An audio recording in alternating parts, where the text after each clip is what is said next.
Hi, friends. Host Eric here. I was talking with famous people, and we're talking about the benefits of being polar, whatever.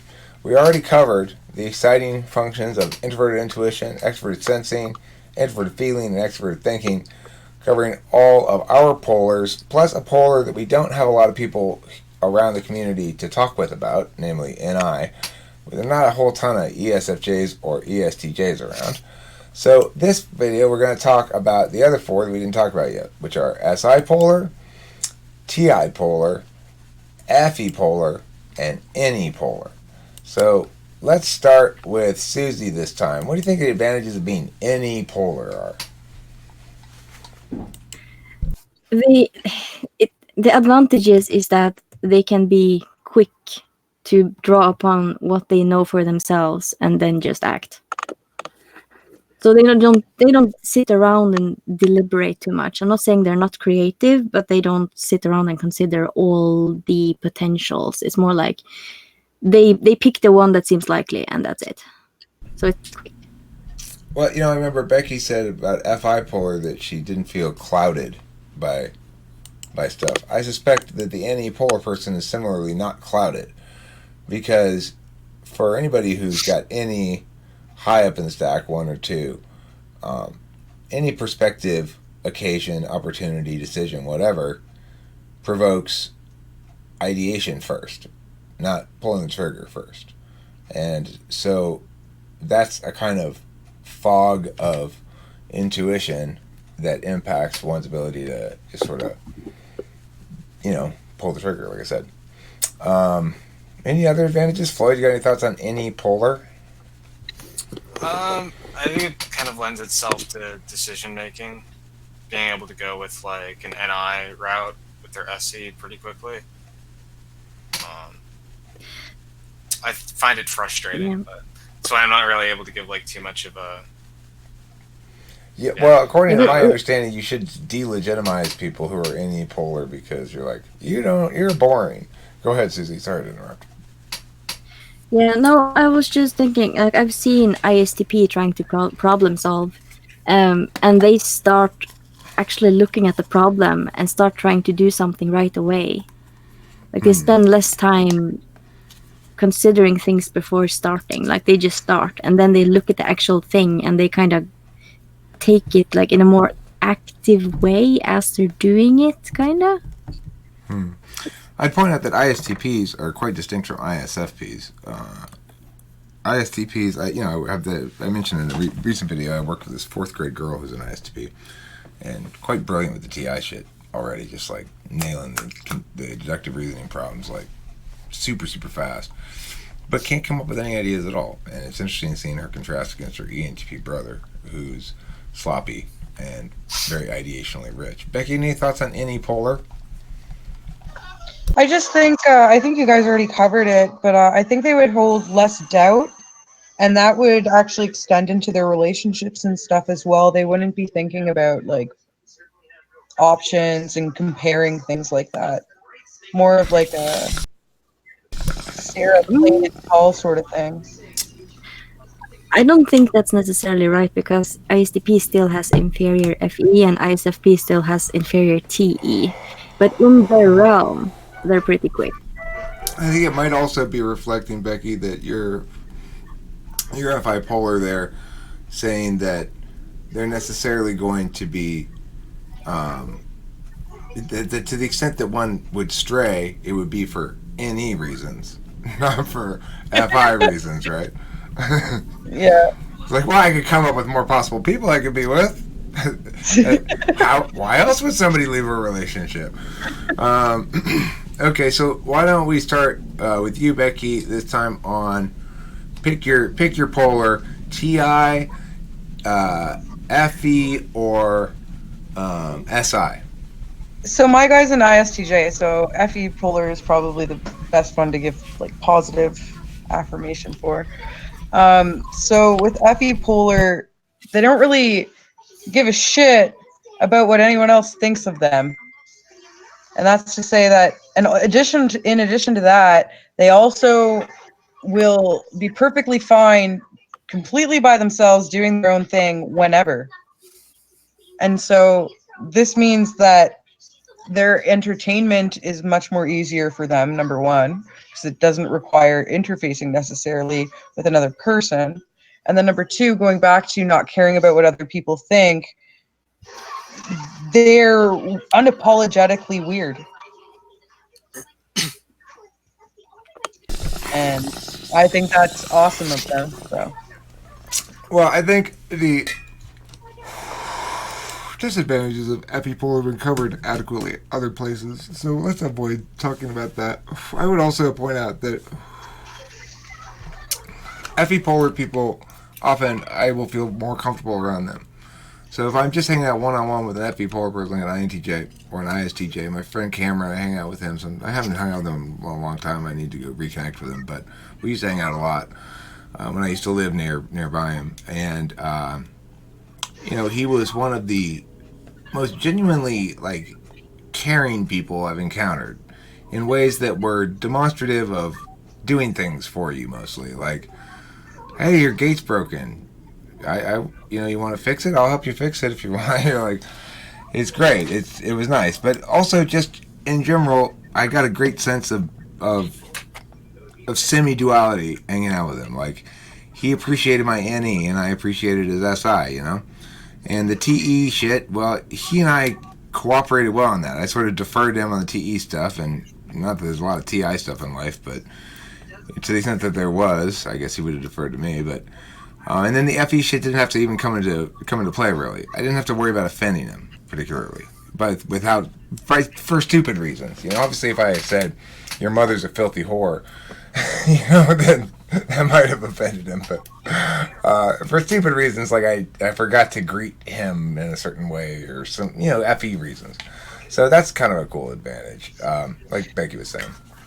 I totally agree with that too, because when we were just friends, because I knew him for 6 months before we started dating, I would come home and I would reflect on some of the conversations we'd have, and I just realized all of the foot and mouth thereafter, right? But he never noticed it. I always thought this person must think I'm fucking nuts and is never going to talk to me again, and that's okay. But every day it was a smile on his face. How's it going? No, because he's not looking at it the same way at all. It's whether or not he thought I was funny. Right. And whether or not he liked it. We're FE third means we're super hyper self-critical about shit like that. But anyway, let's look at Floyd. Do you want to pick one of the other two there? We got SI left or TI polar. Which one do you think you'd like to talk about? Oh, I'll pick the easy one. Okay. I guess SI polar. Okay. I think that they have an ability to keep moving forward without with little regard for physical nuances, and without letting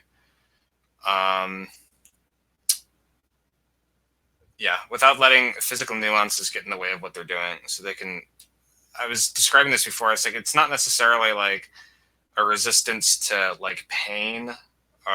It's sort of they just kind of resist. They can ignore a lot of those smaller things easily. Yeah. For example, this ENTJ lady I typed to said she learned that she was injured in a volleyball game when she realized the other team was hitting the ball towards one side of her consistently. And that's when she realized that she was weak in one leg, that she wasn't being able to push off of it very much. That's called not being very aware of your body, right? There's not much reason attributed to certain physical ailments as well, like that. There has to be, somebody has to usually give them an objective reason on why they would be feeling pain in that area, or why they would be feeling dehydrated after not having drinking any water all day. In general, SI people can do kind of superhuman heroic feats of persistence, right? ENTJ is known to work all day long and whatever. So there's plenty of advantages to SI polar. Okay, well, let me start off with the TI polar one and see what the advantages are to that. I like to cite Naruto as the quintessential ESFP, and he demonstrates the key quality that TI polar offers the person thus endowed, which is conviction. So there's one of the most critical elements of accomplishing anything in life is caring. And it took me a long time to care about things, like to think, okay, Eric, this is important. You do care about it, and you're not going to try to detach from it, and you're gonna live and die with it. So that means, like for example, debate coaching, where I go, okay, well, I do want to win, and it is important, and I'm going to be sad if I lose, and I'm going to be happy if I win. I'm just going to have to let that happen, and that's okay. That's makes it possible for you to achieve in life. So most people have trouble caring about what they're doing in life enough. If you're SE Polar, for example, Susie cares about lots of different things, all kinds of different things, and as a consequence, she's not expressing a conviction that like an ESFP would have, which would compel action down a single course for good or ill, depending. ESFPs may not necessarily make the best decisions all the time, but ENFPs are the other ones with TI Polar, and they play out a little bit differently. I enjoy talking with Sauce a lot, and I can tell you one thing that his TI Polar brings to the table that's an advantage is he's capable of ideationally, because he's an NE-DOM, explaining and representing to me things about introverted feelings that are very revealing, that help me to understand it better and help me to take it more seriously and validate it more. So that kind of direct interpersonal communication that's expressive on a resonance level as well as an intellectual level, because he's not making claims that necessarily require a lot of intellectual scrutiny. They're basic things about how feelings work. It's powerful though to be able to bridge the gap there between feelers and thinkers, as I think ENFPs can do, potentially at least better than other introverted feeling types in the 1-2. Other thoughts on TI Polar? Yeah, or the superpower of TI Polar, maybe. ESFPs I can speak for, but ENFPs are kind of interesting because they don't need that TI complete coherency. So what they do, they have like a TE workaround where they kind of consider each perspective individually. So they can provide like a whole bunch of things, and it's not always like super coherent, but you can see what they're getting at. So a lot can be drawn from talking to an ENFP. Right. Floyd, any thoughts on TI Polar? Not really. I mean, it seems pretty consistent. Yeah, I mean, conviction, I would say, is like a big benefit. Like, it's like I was saying, Naruto's like catchphrase is "believe it." Not actually a translation of Tatebeo. Okay, just to let everybody know that is an American made-up thing. He does not say "believe it" in the show.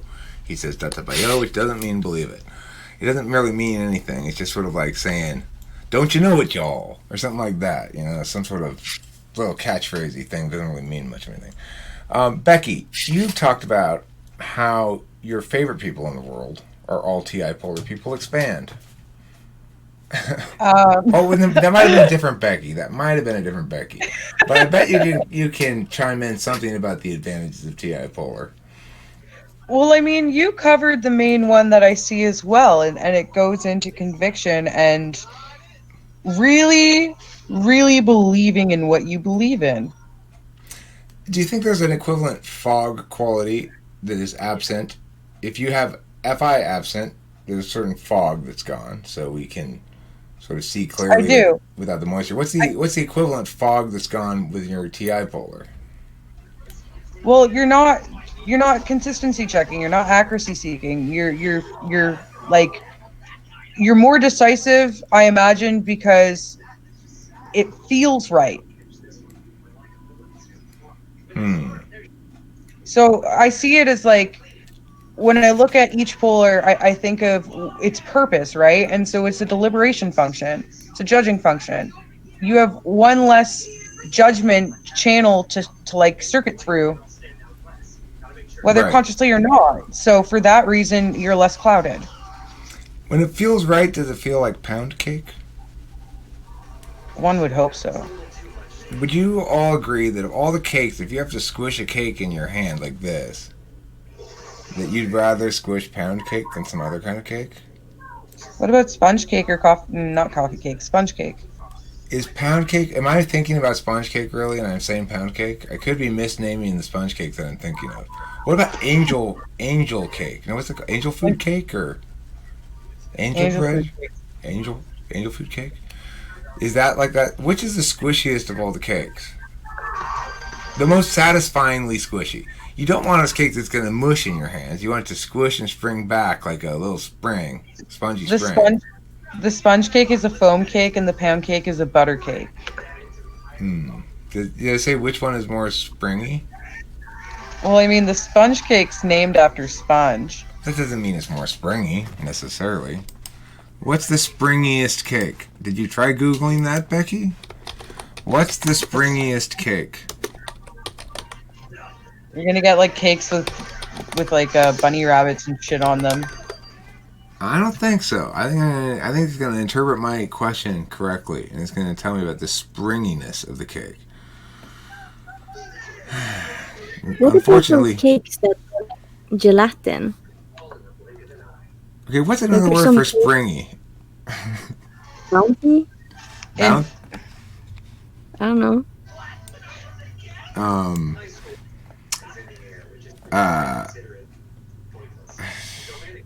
Bouncy, he said? What's the bounciest cake? No, but I'm sure there is some cake that's made out of gelatin, you know? Which has like pieces of cake and gelatin. The bounciest cake. Alright, so apparently the bounciest are we still cake. In the video right now? Yes, we are. But I just want to cover this important topic. The bounciest cake for everybody, I want you to understand this, is Japanese cotton cheesecake. Okay? It's well established. It's number one on Google. It's the bounciest. It says, they have a Twitter page that says, the bounciest cake. Oh my God, at Scott Afters. And what kind of cake is it? It's a Japanese cotton cheesecake. So, there you go. Question asked, question answered. So, any other this is the problem with being, I guess, I don't know what my problem is here. And I ignoring, I guess. So I got a little off topic, but thank you everybody for participating. Any last words from anybody? Okay, and thank you viewers for watching. And this time I'm going to recommend you go ahead and try to remember to eat plenty of Japanese cheese. What was it called again? Cotton cheesecake. Cotton cheesecake. Cotton cheesecake.